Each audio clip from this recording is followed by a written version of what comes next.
बृहस्पतिवार व्रत की कथा प्रारंभ। प्राचीन समय की बात है। भारत में एक राजा राज्य करता था। वह बड़ा प्रतापी तथा दानी था। वह नित्य मंदिर में भगवत दर्शन करने को जाता। वह ब्राह्मण और गुरु की सेवा किया करता था। उसके द्वार से कोई भी याचक निराश होकर नहीं लौटता था। वह प्रत्येक गुरुवार को व्रत रखता एवं पूजन करता। हर दिन गरीबों की सहायता करता था। परंतु यह बातें उसकी रानी को अच्छी नहीं लगती थी। वह न व्रत रखती और न ही किसी को एक पैसा दान में देती थी। वह राजा से भी ऐसा करने के लिए मना किया करती थी। एक समय की बात है कि राजा शिकार खेलने वन को चले गए। घर पर रानी और दासी थी। उस समय गुरु बृहस्पति साधु का रूप धारण कर राजा के दरवाजे पर भिक्षा मांगने आए। साधु ने रानी से भिक्षा मांगी तो वह कहने लगी, हे साधु महाराज, मैं इस दान पुण्य से तंग आ गई हूँ। इस कार्य के लिए तो मेरे पतिदेव बहुत हैं। अब आप एक कृपा करिए कि सारा धन नष्ट हो जाए और मैं आराम से रह सकूं। साधु रूपी बृहस्पति देव कहने लगे, हे देवी, तुम तो बड़ी विचित्र हो। संतान और धन से कोई दुखी नहीं होता, इसको सभी चाहते हैं। पापी भी पुत्र और धन की इच्छा करता है। अगर तुम्हारे पास धन अधिक है तो भूखे मनुष्यों को भोजन कराओ, प्याऊ लगवाओ, ब्राह्मणों को दान दो, धर्मशालाएं बनवाओ, कुआं, तालाब, बाग, बावड़ी का निर्माण कराओ, निर्धनों और कुंवारी कन्याओं का विवाह कराओ तथा यज्ञादि करो। इस प्रकार के कर्मों से आपके कुल का नाम और परलोक में नाम भी सार्थक होगा। अतः तुम्हें स्वर्ग की प्राप्ति होगी। परंतु रानी को साधु की बातें अच्छी नहीं लगी। उसने कहा, हे साधु महाराज, मुझे ऐसे धन की आवश्यकता नहीं जिसको मैं अन्य लोगों को दान में देती फिरूं और जिसको रखने और उठाने और संभालने में ही मेरा सारा समय नष्ट हो जाए। साधु ने कहा, हे देवी, यदि तुम्हारी ऐसी इच्छा है तो जैसा तुम्हें बताता हूँ तुम वैसा ही करना। बृहस्पतिवार के दिन घर आंगन को गोबर से लीपना, अपने केशों को पीली मिट्टी से धोना, केशों को धोते समय स्नान करना, राजा से कहना हजामत बनवाए, भोजन में मांस मदिरा खाना, कपड़े धोबी के यहाँ दुल्हन को देना। इस प्रकार 7 बृहस्पतिवार तक करने से तुम्हारा सारा धन नष्ट हो जाएगा। यह कहकर साधु रूपी महाराज अंतर्ध्यान हो गए। रानी ने साधु के कहने के अनुसार 7 बृहस्पतिवार तक वैसा करने का विचार कर लिया। साधु के बताए हुए कार्य को करते हुए केवल 3 बृहस्पतिवार ही बीते थे कि उसकी सारी धन संपत्ति नष्ट हो गई। भोजन के लिए दोनों समय परिवार तरसने लगा, सांसारिक भोगों से दुखी रहने लगा।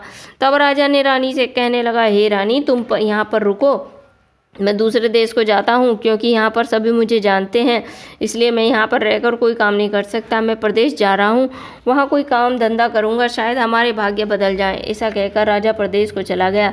वह वहाँ जंगल से लकड़ी काट कर लाता, शहर में बेचता, इस तरह जीवन व्यतीत करने लगा।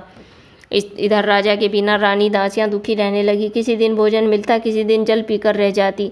एक समय रानी और दासियों को 7 दिन तक बिना भोजन के व्यतीत करने पड़े तो रानी ने अपनी दासी से कहा, हे दासी, यहाँ पास के नगर में मेरी बहन रहती है, वह बड़ी धनवान है, तो उसके पास जा, वहाँ से 5 सेर बेसर मांग कर ले आ, जिससे कुछ समय के लिए हमारा गुजारा तो हो जाएगा। दासी रानी की बहन के पास चली गई। रानी की बहन उस समय पूजा कर रही थी। बृहस्पतिवार का दिन था। दासी ने रानी की बहन से कहा, हे रानी, मुझे आपकी बहन ने भेजा है, मुझे 5 सेर बेसर दे दो। दासी ने यह बात अनेकों बार कही होगी, परंतु रानी की बहन ने कोई उत्तर ही नहीं दिया, क्योंकि वह उस समय बृहस्पतिवार का व्रत कर रही थी। जब दासी ने रानी की बहन से कोई उत्तर नहीं मिला हुआ पाया तो वह बहुत दुखी हुई और क्रोध भी आया। वह लौटकर रानी से बोली, हे रानी, आपकी बहन तो बहुत ही घमंडी है, वह तो छोटे लोगों से बात ही नहीं करती। मैंने उससे कहा तो उसने कोई उत्तर ही नहीं दिया, मैं वापस चली आई। रानी बोली, हे दासी, इसमें तुम्हारा कोई दोष नहीं है। जब बुरे दिन आते हैं तब कोई सहारा नहीं देता। अच्छे बुरे का पता तो विपत्ति में ही लगता है। जो ईश्वर की इच्छा होगी वही होगा, यह हमारे भाग्य का दोष है। उधर रानी की बहन ने सोचा कि मेरी बहन की दासी आई थी, परंतु मैं उससे कुछ बोल नहीं पाई, इससे वह बहुत दुखी होगी। अतः कथा सुनो। विष्णु भगवान जी का पूजन समाप्त कर अपनी बहन के घर आई और कहने लगी, हे बहन, मैं बृहस्पतिवार का व्रत कर रही थी, तुम्हारी दासी हमारे घर गई थी, परंतु जब तक कथा होती है तब तक हम लोग ना उठते हैं, ना बोलते हैं, ना इसलिए मैं नहीं बोली। कहो दासी, तुम किस लिए गई थी? रानी बोली, बहन, हमारे घर अनाज नहीं था, वैसे तुमसे कोई बात छिपी भी नहीं है, इस कारण मैंने दासी को तुम्हारे पास 5 सेर बेसर लेने के लिए भेजा था। रानी की बहन बोली, बहन देखो, बृहस्पति भगवान सबकी मनोकामनाएं पूर्ण करते हैं। देखो शायद तुम्हारे घर में ही अनाज रखा हो। यह सुनकर दासी घर के अंदर गई तो वहाँ उसे एक घड़ा बेसर से भरा हुआ मिल गया। उसे बड़ी हैरानी हुई क्योंकि उसने एक एक बर्तन देख लिया था। उसने बाहर आकर रानी को बताया। दासी अपनी रानी से कहने लगी, हे रानी देखो, वैसे हमको जब अन्न नहीं मिलता तो हम रोज ही व्रत करते हैं। अगर इनसे व्रत की विधि और कथा पूछ ली जाए तो हम भी कर लिया करेंगे।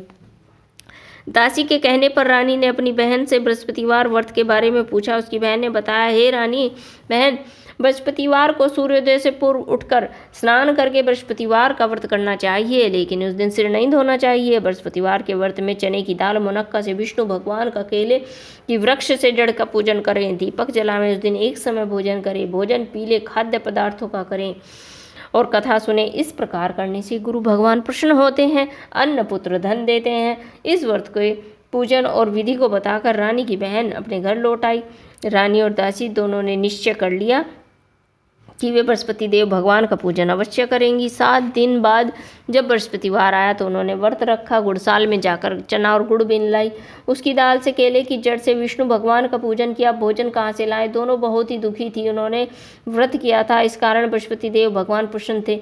वे एक साधारण व्यक्ति के रूप में 2 थालों में सुंदर पीला भोजन लेकर आए। दासी को देकर बोले, हे दासी, यह भोजन तुम्हारे और रानी के लिए है, तुम दोनों करना। दासी भोजन पाकर बड़ी प्रसन्न हुई। रानी बोली, ए रानी जी, भोजन कर लो। रानी ने भोजन के बारे में कुछ पता ही नहीं, इसलिए वह दासी से बोली, जा तू ही भोजन कर, क्योंकि तू ही हमारी व्यर्थ हंसी उड़ाती रहती है। दासी बोली, एक व्यक्ति भी भोजन देकर गया है। रानी कहने लगी, वह भोजन तो तुम्हारे लिए ही दे गया है, तुम ही भोजन कर लो। दासी ने कहा, वह व्यक्ति हम दोनों के लिए 2 थालों में भोजन दे गया है, इसलिए मैं और आप दोनों साथ ही साथ भोजन करेंगे। फिर दोनों ने गुरु भगवान को नमस्कार कर भोजन आरंभ कर दिया। उसके बाद से वे प्रत्येक बृहस्पतिवार को गुरु भगवान का व्रत और पूजन करने लगी। बृहस्पति भगवान की कृपा से उनके पास धन हो गया, परंतु रानी बोली पहले की तरह आलस्य करने लग गई। तब दासी बोली, देखो रानी, तुमने पहले भी आलस्य किया था जिससे हमें इतना कष्ट उठाना पड़ा और सारा धन नष्ट हो गया। अब फिर तुम आलस्य करने लग गई हो। बड़ी मुसीबतों के बाद हमने धन पाया, इसलिए तो हमें दान पुण्य करना चाहिए। तुम भूखे मनुष्य को भोजन कराओ, प्याऊ लगवाओ, ब्राह्मणों को दान दो, कुआं, तालाब, बाग, बावड़ी का निर्माण कराओ, मंदिर, पाठशाला बनवाओ, कुंवारी कन्याओं का विवाह कराओ, धन को शुभ कार्यों में खर्च करो। इससे तुम्हारे कुल का यश बढ़ेगा, स्वर्ग की प्राप्ति होगी, पितृ प्रसन्न होंगे। दासी की बात मानकर रानी ने इसी प्रकार के कर्म करने आरंभ कर दिए, जिससे उसको काफ़ी यश मिलने लगा। एक दिन रानी और दासी आपस में विचार करने लगे कि न जाने राजा किस दशा में होंगे, उनकी तो कोई खोज खबर ही नहीं है। गुरु भगवान से उन्होंने प्रार्थना की। भगवान रात्रि में राजा को स्वप्न में कहा, हे राजा, उठ, तेरी रानी तुझको याद करती है, अब अपने देश को लौट जा। राजा प्रातःकाल उठकर जंगल से लकड़ियाँ काटकर जंगल से लकड़ियाँ काट कर लाने के लिए जंगल की ओर चढ़ पड़ा। जंगल में गुजरते हुए सोचने लगा, रानी की गलती से मुझे कितने दुख भोगने पड़े। राजपाट छोड़कर जंगल में आकर रहने पड़ा, जंगल से लकड़ियाँ काट कर गुजारा करना पड़ा। उसी समय जंगल में बृहस्पति देव एक साधु का रूप धारण करके आए और राजा के पास आकर बोले, हे लकड़हारे, तुम इस सुनसान जंगल में किस चिंता में बैठे हो, मुझे बतलाओ। यह सुनकर राजा के नेत्रों में तो जल भर आया। साधु की वंदना कर बोला, हे प्रभु, आप सब कुछ जानने वाले हैं। इतना कहकर राजा ने साधु को अपनी संपूर्ण कहानी सुना दी। महात्मा स्वभाव से दयालु होते हैं। वे राजा से बोले, हे राजा, तुम्हारी पत्नी ने बृहस्पति देव के प्रति अपराध किया था, जिसके कारण तुम्हारी यह दशा हुई है। अब तुम किसी प्रकार की चिंता मत करो, भगवान तुम्हें पहले से अधिक धन देगा। और तुम्हारी पत्नी ने बृहस्पतिवार का व्रत आरंभ कर दिया है। अब तुम भी बृहस्पतिवार का व्रत करके चने की दाल, गुड़ और जल को लोटे में डालकर केले के पत्ते से भगवान विष्णु का पूजन शुरू कर दो और कथा सुनो। भगवान तुम्हारी सारी मनोकामनाएं पूर्ण करेंगे। साधु को प्रसन्न देखकर राजा बोला, हे प्रभु, मुझे लकड़ी बेचकर इतना पैसा भी नहीं बचता कि जिससे मैं भोजन के उपरांत कुछ बचा सकूं। मैंने रात्रि में अपनी रानी को व्याकुल देखा, मेरे पास कोई साधन भी नहीं जिससे मैं उसका समाचार जान सकूं। फिर मैं बृहस्पतिवार की कौन सी कहानी कहूं या सुनूं, मुझे तो कुछ भी मालूम नहीं है। साधु ने कहा, हे राजा, तुम किसी प्रकार की चिंता मत करो। बृहस्पति देव के दिन तुम रोजाना की तरह लकड़ियाँ लेकर शहर में जाना और तुम्हें रोज़ से 2 गुना धन प्राप्त होगा, जिससे तुम भली भांति भोजन भी कर लोगे और बृहस्पति देव की पूजा का सामान भी आ जाएगा। बृहस्पति देव की कथा इस प्रकार है, मैं तुम्हें कथा सुनाता हूँ। प्राचीन काल में एक बहुत निर्धन ब्राह्मण था। उसकी कोई संतान नहीं थी। वह नित्य पूजा पाठ करता, उसकी स्त्री मलता के साथ रहती थी। वह न स्नान करती, न किसी देवता का पूजन करती। प्रातःकाल उठते सर्वप्रथम भोजन करती, बाद में अन्य कार्य करती। ब्राह्मण देवता बहुत दुखी थे, पत्नी को समझाते हुए, किंतु उसका कोई परिणाम नहीं निकलता। भगवान की अनुकंपा से एक समय उस ब्राह्मण की पत्नी गर्भवती हुई। 10वें महीने में एक सुंदर कन्या को जन्म दिया। निर्धन ब्राह्मण कन्या के जन्म से बहुत दुखी था। धीरे धीरे ब्राह्मण की कन्या बड़ी होने लगी। बचपन से ही उस कन्या की रुचि भगवान विष्णु की पूजा में थी। वह प्रातः उठते स्नान आदि करती, भगवान विष्णु की पूजा करने के लिए मंदिर में जाती थी। बृहस्पतिवार को व्रत करके विधि पूर्वक पूजा पाठ करती। पूजा पाठ के बाद वह पढ़ने के लिए पाठशाला जाती। पगड़ से मुट्ठी भर जौ लेकर जाती। रास्ते में थोड़े थोड़े जौ गिराती जाती। जब तक वह पाठशाला से घर लौटती, हुए जौ के दाने सोने में बदले हुए मिलते। लड़की उन सभी दानों को बिन लाती थी।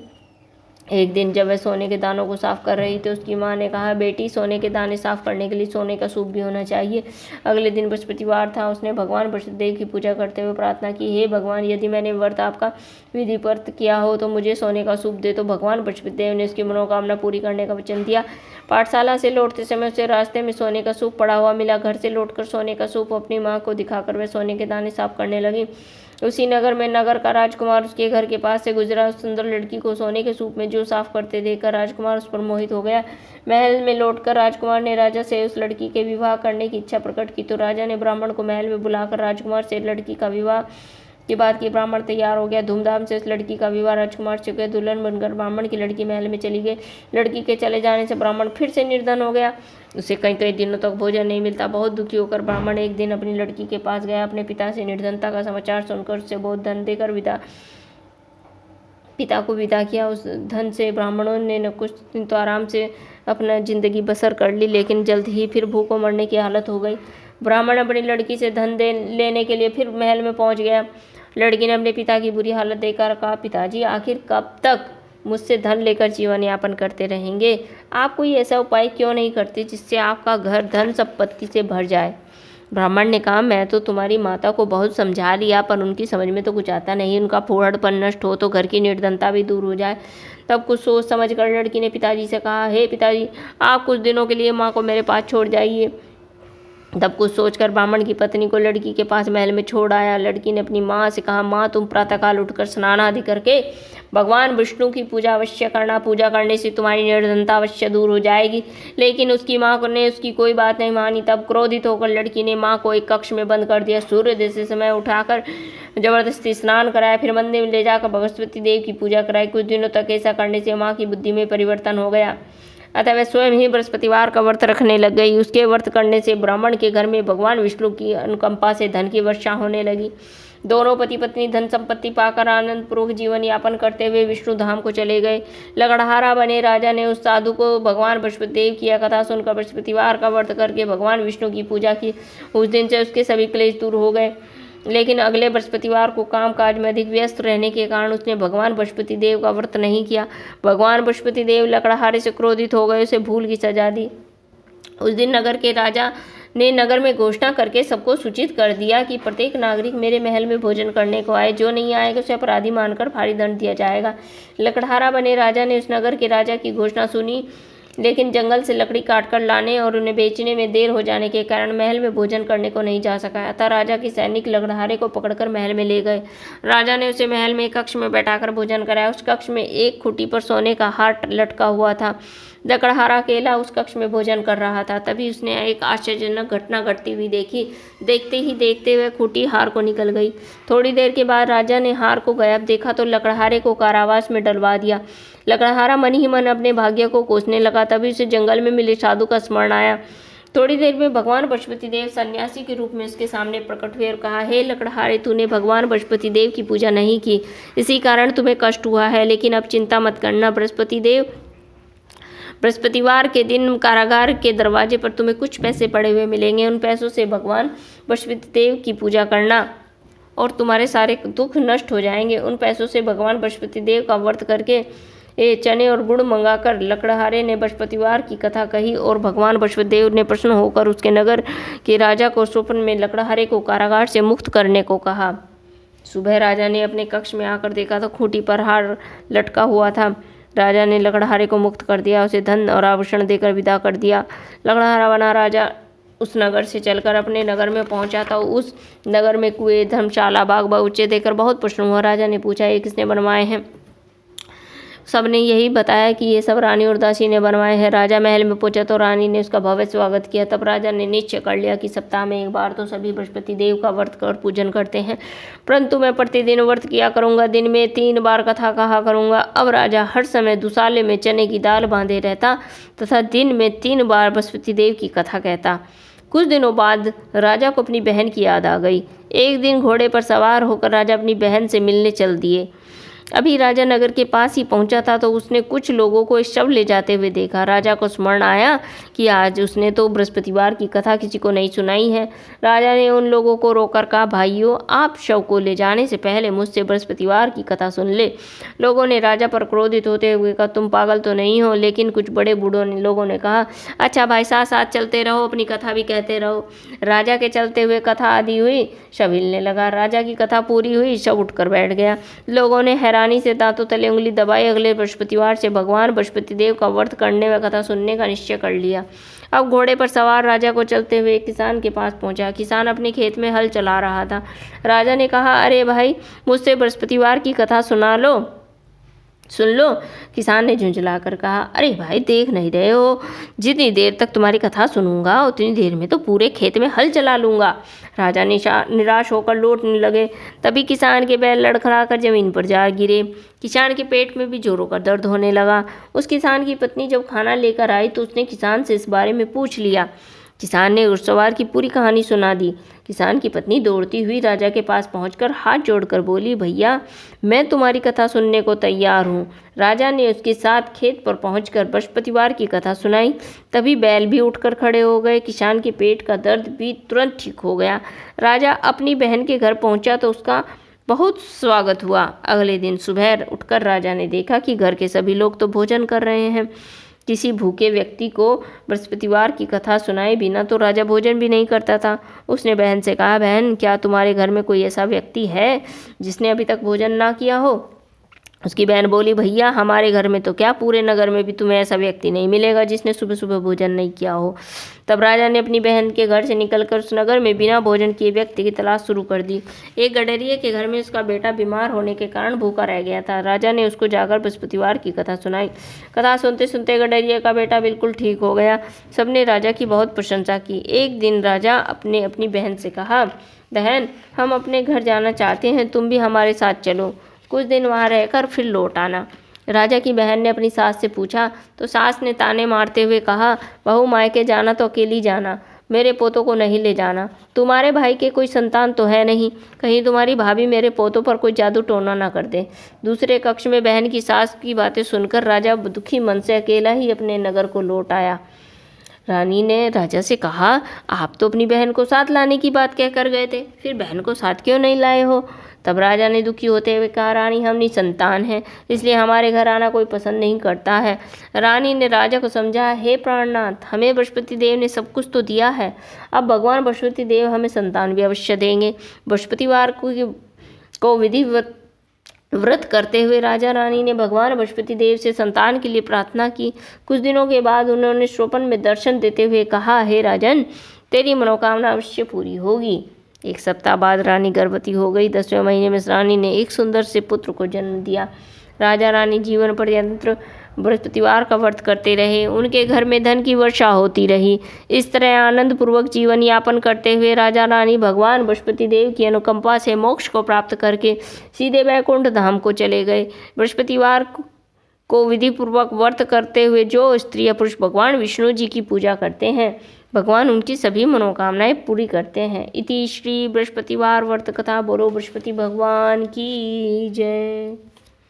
बोलो देवादिदेव भगवान विष्णु की जय।